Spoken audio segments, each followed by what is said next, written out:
एक ऐसी महिला योद्धा जो अंग्रेजों से लड़ाई के मैदान में अकेली कूद पड़ी, जिनके सामने अच्छे से अच्छे योद्धा सर झुकाते थे। दरअसल यहाँ हम बात कर रहे हैं रानी लक्ष्मीबाई की, जिन्होंने अंग्रेजों का डट कर सामना किया। तो चलिए आज हम आपको झांसी की इस वीर पुत्री की साहस भरी दास्तां सुनाते हैं। हाय दोस्तों, मैं हूँ शिवराम सिंह और आप देख रहे हैं हिस्ट्री टीवी इंडिया। तो चलिए शुरू करते हैं। खूब लड़ी मर्दानी वो तो झांसी वाली रानी थी। सुभद्रा कुमारी चौहान की ये पंक्तियां झांसी की उस रानी की वीरता को बयां करती हैं, जिनका जन्म बनारस के मराठी ब्राह्मण परिवार में हुआ। लेकिन उनके जन्म को लेकर अलग अलग मत हैं। किसी का कहना है कि रानी लक्ष्मीबाई का जन्म 1828 में हुआ, तो वहीं दूसरे मत के अनुसार उनका जन्म 1835 में हुआ। उनके पिता का नाम मोरोपंत तांबे और माता का नाम भागीरथी बाई था। बचपन में ही रानी लक्ष्मीबाई का नाम मणिकर्णिका रखा गया।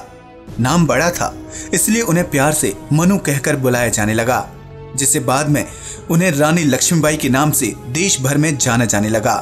महज 4 साल की उम्र में उनके सर से माँ का साया उठ गया। ऐसे में पिता के सामने मनु को अकेले ही संभालने की जिम्मेदारी थी। दरअसल मनु के पिता बिठूर जिले के पेशवा के यहाँ काम करते थे और माँ की मौत के बाद मनु का ज्यादातर समय पिता के साथ पेशवा दरबार में ही गुजरा। आम लड़कियों से अलग थीं लक्ष्मीबाई। कम उम्र में इस छोटी सी बच्ची ने न सिर्फ वेद और पुराणों को पढ़ लिया, बल्कि घुड़सवारी और तलवारबाजी में भी महारत हासिल की। कहते हैं कि मनु बचपन से ही एक बेहतरीन घुड़सवार थीं। लक्ष्मीबाई बचपन से ही अपने को लड़कों से कम नहीं मानती थीं। वो लड़कों के सामने युद्ध के मैदान में उतरने से कभी नहीं कतराईं। रानी लक्ष्मीबाई युद्ध क्षेत्र में इतनी माहिर थीं कि उनके सामने अच्छे अच्छे योद्धा सर झुकाते थे। दरअसल उन्होंने कम उम्र में सैन्य कौशल में महारत हासिल कर ली थी। कैसे बनी झांसी की रानी? 14 साल की उम्र में मणिकर्णिका का विवाह झांसी के राजा गंगाधर राव नेवलकर से हुआ और देवी लक्ष्मी पर उनका नाम लक्ष्मीबाई पड़ा। 1851 में लक्ष्मीबाई ने पुत्र को जन्म दिया, लेकिन 4 माह का होते ही उसका निधन हो गया। बताते हैं कि गंगाधर को इतना बड़ा सदमा लगा कि दिन ब दिन उनकी सेहत गिरने लगी। एक दिन उन्होंने अपने चचेरे भाई का बच्चा गोद लिया, जिसका नाम दामोदर राव रखा गया। लेकिन रानी लक्ष्मीबाई की खुशियों पर तब ग्रहण लग गया जब 21 नवंबर 1853 को उनके पति गंगाधर राव का निधन हुआ। राजा का देहांत होते ही अंग्रेजों ने चाल चली और लॉर्ड डलहौजी ने ब्रिटिश साम्राज्य को बढ़ाने के लिए झांसी की बदकिस्मती का फायदा उठाने की सोची। अंग्रेजों ने लक्ष्मीबाई के गोद लिए बेटे दामोदर को झांसी के राजा का उत्तराधिकारी स्वीकार करने से इनकार कर दिया। दरअसल ये दौर था जब ब्रिटिश सरकार ने गोद लेने की प्रथा पर सख्ती कर रखी थी। ब्रिटिश ईस्ट इंडिया कंपनी ने गंगाधर राव के सिंहासन पर दामोदर राव के बैठने से रोक लगा दी। इस तरह 27 फरवरी 1854 को लॉर्ड डलहौजी ने गोद की नीति के तहत उनके दत्तक पुत्र की गोद अस्वीकृत कर दी।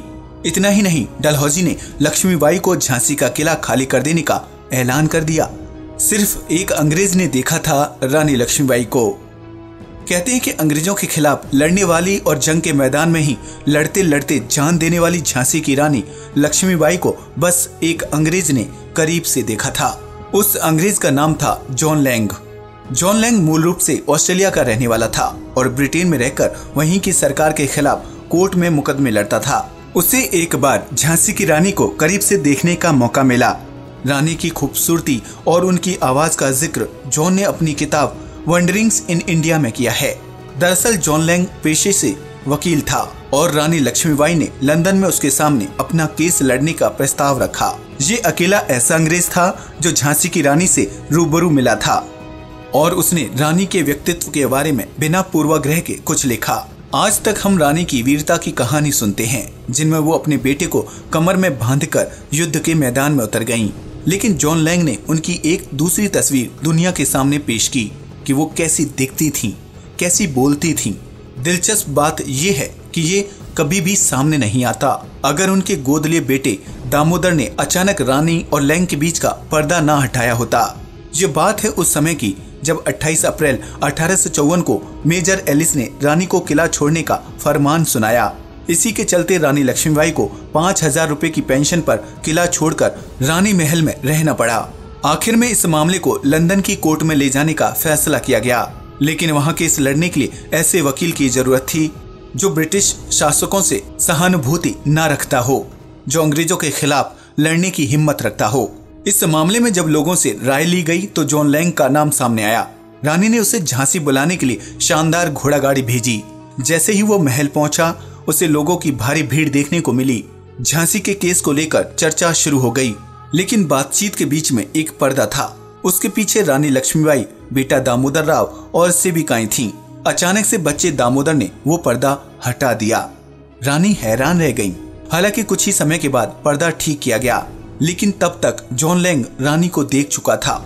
जॉन लैंग रानी को देखकर इतना प्रभावित हुआ, उसने रानी से कहा कि ब्यूटीफुल क्वीन। जॉन लैंग ने अपनी किताब में लिखा है कि महारानी औसत कद, स्वस्थ, साधारण शरीर और कम आयु में बहुत सुंदर लगने वाली गोल चेहरे वाली महिला थीं। उनकी आंखें काफी सुंदर और नाक की बनावट बेहद नाजुक थी। रंग बहुत गोरा नहीं, लेकिन श्यामलता से काफी बढ़िया था। उनके शरीर पर कानों के सिवाय कहीं और जेवर नहीं था। उन्होंने लिखा कि रानी सफेद मलमल के कपड़े पहनी हुई थीं। वो वाकई बहुत सुंदर थीं। वो बेहद समझदार और प्रभावशाली महिला थीं। हालांकि लक्ष्मीबाई पर और भी अंग्रेजों ने लिखा, लेकिन रानी की सुंदरता का बखान अगर किसी ने सही तरीके से किया है तो वो जॉन लैंग ही हैं। कहते हैं ये वही मुलाकात थी जिसमें रानी लक्ष्मीबाई ने कहा था कि मैं अपनी झांसी नहीं दूंगी। रानी लक्ष्मीबाई ने डलहौजी के फैसले को मानने से साफ इनकार कर दिया और अंग्रेजों के विरुद्ध युद्ध का बिगुल बजा दिया। लिहाजा रानी ने रियासत की सेना के साथ आम पुरुषों और महिलाओं को भी युद्ध के लिए तैयार करने का फैसला किया। गुलाम गौस खां, दोस्त खान, खुदा बख्श, सुंदर मुंदर, काशीबाई, लाला भाऊ बख्शी, मोती भाई, दीवान रघुनाथ सिंह और दीवान जवाहर सिंह ने उनकी मदद की। 1857 की बगावत के साथ ही झांसी में रानी ने 14,000 बागियों की सेना तैयार की। जब अंग्रेजों को रानी की इस योजना के बारे में पता चला तो उन्होंने इस पर लगाम कसने की कोशिश की। 1858 में ह्यू रोज अपनी सेना के साथ झांसी आया। ये वो वक्त था जब रानी लक्ष्मीबाई ने सामने आकर तलवार उठाना बेहतर समझा। उस वक्त वो सैन्य विद्रोह का मुख्य चेहरा बन गई थीं। अंग्रेजों ने भी की तारीफ। बताया जाता है कि इस युद्ध के बाद ह्यू रोज ने खुद कहा था कि भारतीय विद्रोह से एक ऐसे पुरुष का जन्म हुआ जो असल में एक महिला है। जनरल के इन शब्दों से साफ जाहिर होता है कि रानी लक्ष्मीबाई एक निडर और साहसी महिला थीं। लक्ष्मीबाई घोड़े पर सवार होकर और हाथों में तलवार लिए अंग्रेजों के खिलाफ मैदान में उतर गईं। पीठ पर बच्चे को बांधकर उन्होंने जंग के मैदान में नई मिसाल कायम की। बुलंद हौसले के साथ लक्ष्मीबाई ने जमकर मुकाबला किया, लेकिन वो अंग्रेजों से जीत नहीं पाईं। आखिर में रानी की सेना हार गई और झांसी पर अंग्रेजों का कब्जा हो गया। कहते हैं कि अंग्रेजों से लड़ते लड़ते लक्ष्मीबाई काफी जख्मी हो गई थीं।